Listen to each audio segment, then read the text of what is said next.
J'aimerais quand même poser comme préambule qu'il est tout de même, à mon avis, relativement assez indécent et assez significatif d'oser comparer parce que, en étant blanche moi-même, j'ai aussi fait des choses dans le passé qui étaient du fait de mes privilèges. Quand vous naissez non racisé, c'est-à-dire comme moi, blanche et super blanche en plus, vous naissez avec un privilège, celui de ne jamais connaître le racisme, que je suis blanche et que donc j'ai une vie de blanche. Enfin, ça veut pas dire que toute ma vie est dictée par le fait que je suis blanche. Je me suis éduquée, j'ai changé d'avis. Pourquoi? Parce que j'étais pas centrée sur moi-même. La lutte contre les oppressions et le féminisme par excellence, c'est pas en fait, on veut pas attirer des gens vers le bas, on veut monter tout le monde dans l'égalité. Euh,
C'est Mélanie, j'espère que vous allez bien. Alors aujourd'hui, j'aimerais vous parler de quelque chose qui m'est arrivé il y a à peu près un mois, en bas de chez moi, à 50 mètres de la porte de mon immeuble. Quelque chose qui m'a profondément choqué et qui traumatise aussi beaucoup de femmes. Alors que nous sommes quand même en 2018, en France, à Paris. Alors qu'est-ce qui s'est passé en gros? Je rentrais chez moi, comme tous les jours, vers 16h30, donc en pleine journée, lorsque j'ai été approché par deux individus qui m'ont demandé une cigarette. Alors, jusque-là, tout va bien. Sauf que moi, je ne fume pas, parce que déjà, c'est très très mauvais pour ma peau, et donc je leur ai dit.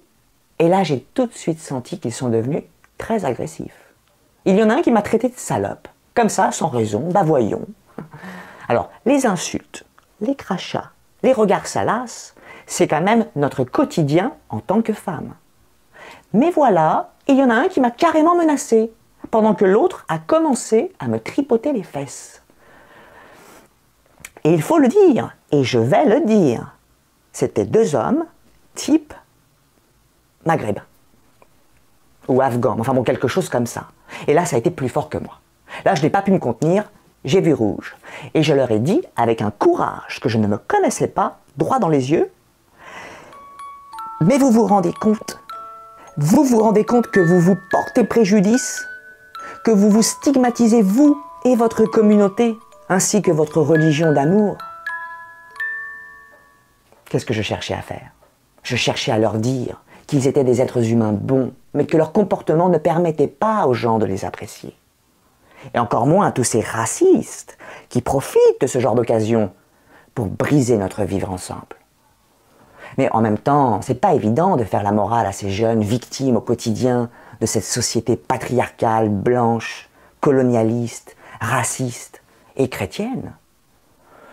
Et puis, allez leur dire ça quand vous avez la main du mec de devant dans votre culotte, là, parce qu'il essaye de mettre ses doigts sales, et le couteau de celui qui vous dépouille, juste ici. Mais est-ce que c'est une raison de se fermer?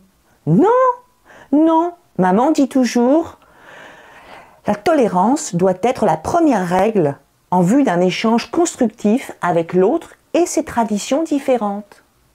Rappelle-toi, chérie, que nos ancêtres étaient ségrégationnistes, esclavagistes. Et maman sait de quoi elle parle. Je veux dire, maman est procureure de la République. Coucou maman!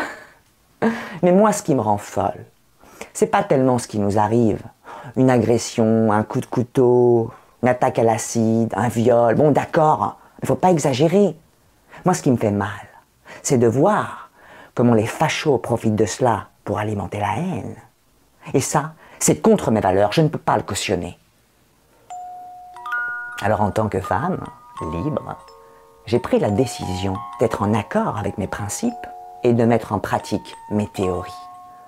J'ai décidé d'aller à la rencontre de ces jeunes opprimés et de leur offrir cette chance que la France, institutionnellement raciste, et je pèse mes mots, ne leur a jamais offerte. Il y a 10 jours, avec ma copine, Youssoufa, alors Youssoufa c'est un prénom français, n'en déplaise à certains, nous nous sommes rendus, toutes les deux, à la rencontre de ces jeunes opprimés. Et nous avons compris, elle et moi, que nous pouvions changer les regards. Ils nous ont reçus amicalement dans une cave aménagée au sous-sol de leur immeuble. Alors je ne vous cache pas qu'on ne s'attendait pas à se retrouver face à 8 hommes complètement nus, en train de se masturber devant nous. Mais pourquoi tout de suite refuser ou se fermer aux traditions de l'autre sans chercher à comprendre? Et à ce moment-là, Youssoufa vient me dire « Mais l'ami, je crois qu'il faut partir. » Je lui dis « Mais Youssoufa, arrête! Oh, mais qu'est-ce que tu peux te formater ma parole? N'aie pas peur !» Alors, erreur de ma part, parce qu'ils n'étaient pas 8, ils étaient beaucoup plus. Mais ça va choquer certaines femmes, ce que je vais dire. Mais s'il faut donner l'exemple, alors que le don de notre corps et de notre intimité servent à ce message d'amour et d'échange entre nous.